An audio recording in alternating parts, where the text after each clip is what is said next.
G'day everyone, welcome. This is going to be a bi-weekly or potentially monthly thing, maybe depending on how this video does, but I'm going to be updating my power rankings. Now, this is actually going to be the only time where I talk about the top 8 teams, as I feel like going forward, top 6 is going to be a better reflection, but since we haven't seen anyone play yet, I figure the top 8, because 8 teams play finals, would be the best way to go. Now, this is not a ladder prediction, they are power rankings, as is the title of the video, but the reason why I want to talk about 8 teams is because I think these teams, as we sit here, as I'm recording on January 29th, my time, these teams are my 8. They're not necessarily in this order, but these are my 8. Because we've got an unbalanced and an unfair fixture, these teams can be chopped and changed. But as it sits right now, these are the 8 best teams in the competition when it comes to their list, their potential, and who they are at their best, per my opinion.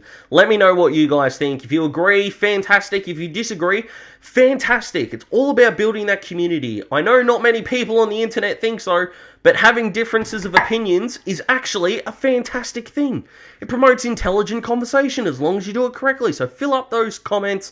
And I'm really excited to be doing non-Supercoach videos as well. I know Supercoach is the fantasy and we are at reality, and I do want to do both on the channel. So here I am. I'm going to stop mumbling. Let's get into it. Here are my top 8 teams as of January 2022. So who does Dastradamus believe is the 8th best team in the competition right now? Their fans don't really like me, so this isn't my attempt to get back into their good books, this is just me giving my opinion. But Carlton are the 8th best team in the competition. The more and more I think about that midfield that they're going to have, Walsh, Cripps, Hewitt, Chera, that is a fantastic combination for mine. I know a lot of their year is going to hinge on whether Mitch McGovern can hold down that centre-half back spot, which is frightening, but Carlton's forward line, they've got Harry McKay won the Coleman last year, and if you're thinking, Daz, he won the Coleman, they still didn't play finals. Yeah, you kind of need more than one goal kicker to make this work. Charlie Curnow and Mitch McGovern, they're the only two that are going to ensure whether Carlton play finals or not. And this is kind of a double-edged sword for me, because if Carlton should make the finals, I know we say it every year, but they should make the 8. If they don't, it is 100% legitimately on them. I'm never having faith in them again. But seriously, this is the last chance that they've got. I actually think they're going to do it. I also think Mark Pitney went under the radar last year as a ruckman that can not only hold his own, but play really well in key spots. 7th best team in the league for mine, that is Sydney.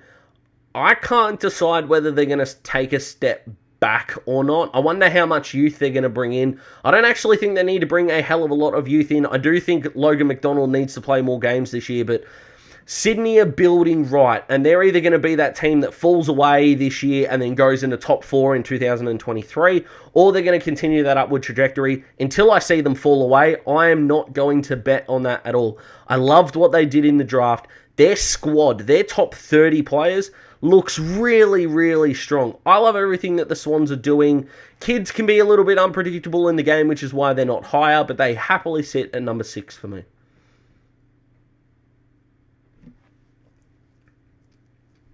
But they sit comfortably at 7th for me.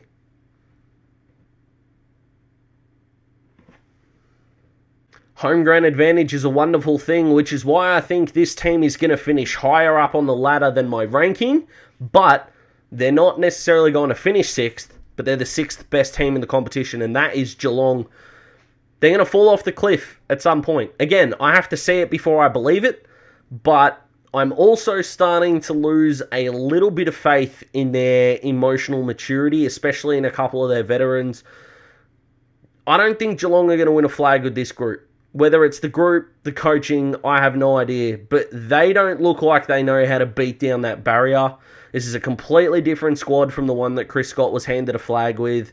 And I honestly don't think that they've got that mental strength to do it. The only one that does look like he's got that mental strength to do it, the two are Selwood and Hawkins, and they're two of the oldest guys in the team. Hawkins has still got it. He's aging like fine wine at the moment. Selwood's not. He is on his last legs. He has got, at maximum, 2 years left. So I don't think they're going to win the flag, but the 9 games at GMHBA, hopefully, we don't know what's going on with COVID, will give them a higher ladder ranking, but they're not winning the flag for me. They are no chance to win the flag for me, but they're still at number 6. Sitting at number 5 for me, again, I think 1 through 5 can win the flag, so you can pick out of those 5 if you want. I'm going to wait until maybe mid-year to start doing premiership predictions maybe, but this is where the grouping begins, and that's Richmond.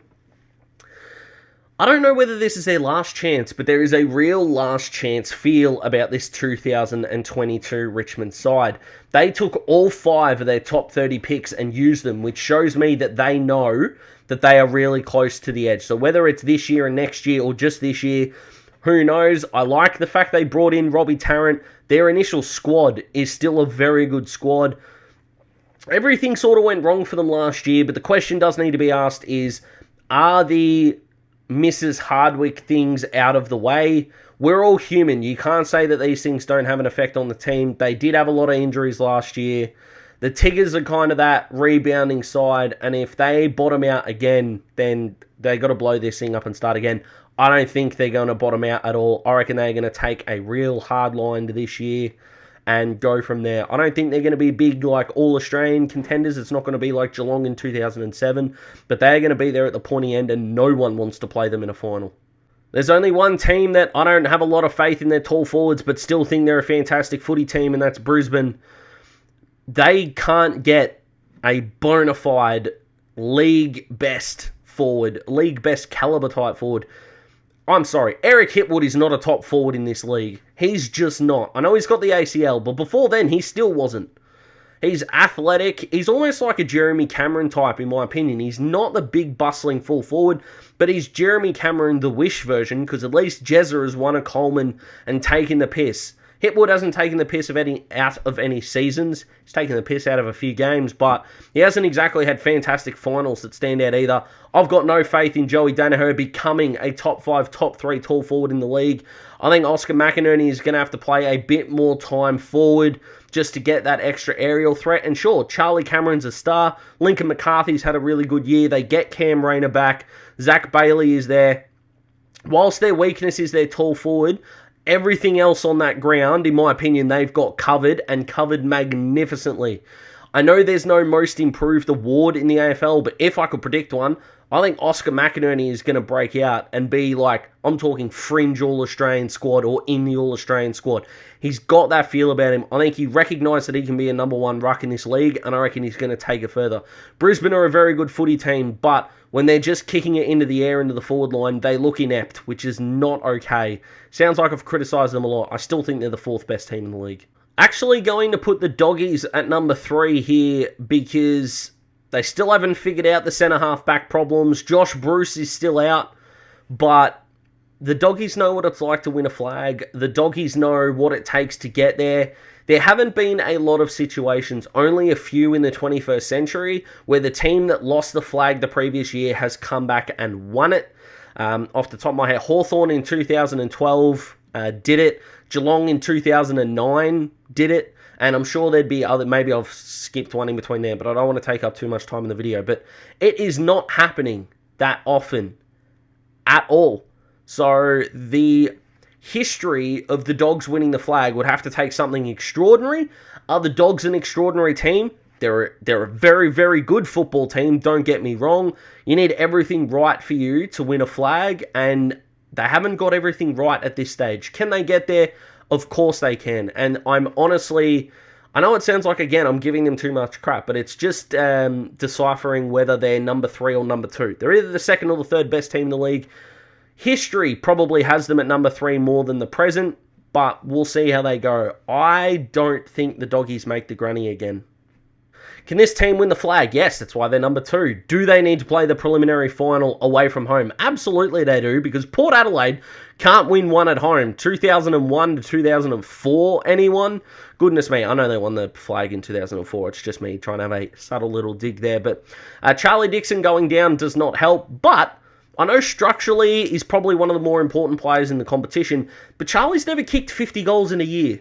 So is he really going to take that next step, kick 60 in order to win your flag? No, it's actually the rest of their forward line that's really the watch here. Can Todd Marshall take that next step? Can Mitch Georgiades take that next step? I believe yes for Georgiades. Robbie Gray, twilight of his career, but he attended the third most centre bounces for Port Adelaide during the finals. So they still think he's got a big role to play. I think a lot rests on Connor Rosie, and that X factor in the forward line, especially in finals, is going to be extraordinary to watch, as it has been on a couple occasions already. Will Zach Butters get more midfield time? You got guys like Carl Amon and Kane Farrell who took really good steps last year. And don't forget, if you're thinking, yeah, but they can't stop the talls, they have tried to address it with getting Sam Skinner as well, who I know wasn't on an AFL list last year, but seeing good teams know what they need to fix and attempting to fix it, that's a tick, tick, tick across the board. Just don't finish in the top 2, Port, so you can get a prelim final away from home, go and win it, go to the G, it'll be away from home, you'll be absolutely fine. But at this stage, I'm putting Port Adelaide as the second best team in the competition. Do I really need to explain why Melbourne are the best team in the competition? No, I don't. Am I going to? To be honest, not really. I don't want these videos to drag on longer than they have to. They're the reigning premier. They got Luke Dunstan for some midfield depth, which, they don't really need, but what if they do get injuries? I'm all good with that. They figured out how Ben Brown can play. Sam Wiedemann is a stopgap forward if anything happens. They got May, they got Lever, they got Salem down back. We know about Oliver and Petrarca. This, if you were going to bet on a team going back-to-back, there hasn't been a better case for it, I don't think, honestly, since Hawthorn in 2014. So 2012, Hawthorn obviously lost, and then 2013, Hawthorn beat Freo in one of the uglier grand finals in modern times. But the press were coming to get the Hawks because they got the redemption and were they going to fall away, and there were a lot of detractors. After what Hawthorn did to Sydney in 2014, it was like, oh, is anyone going to stop them? No one did. I know Richmond in 2017 won it and looked like they were going to go all the way again, but there were still doubters over whether people would figure out what they're trying to do. If you want to figure out what Melbourne are trying to do, you're going to have to beat them at their own game. And as far as I'm concerned, not many teams in the competition have got the squad to go with them. So, reigning premier, they didn't have a bad off-season at all. They got the best ruckman in the competition with Gawn. They got one of the best leaders in Gawn. Their squad is fine. I'm going to stop explaining it. But that's it, guys. The first non-Supercoach video for a while. Really enjoyed sitting down to do this. I feel like it's been ages since I haven't talked about Supercoach. So if you are a subscriber and Supercoach isn't for you, these videos are going to come out, hopefully, with a bit more, not only certainty, but hopefully with a bit more regularity as well. If you are a new Supercoach and you've been following the series, thank you so much. If you haven't subscribed already, please do so. I would really appreciate it. After the Supercoach Classic previews, we've got draft stuff coming, but I've got non-Supercoach video ideas coming out, and I'm going to hopefully get them to you ASAP. I hope you guys are doing very well. I hope you enjoy the rest of your weekend. I hope your teams, no matter in what sport, are more functional than my Dolphins are. But take care, everyone. I'll see you in the next video. Goodbye.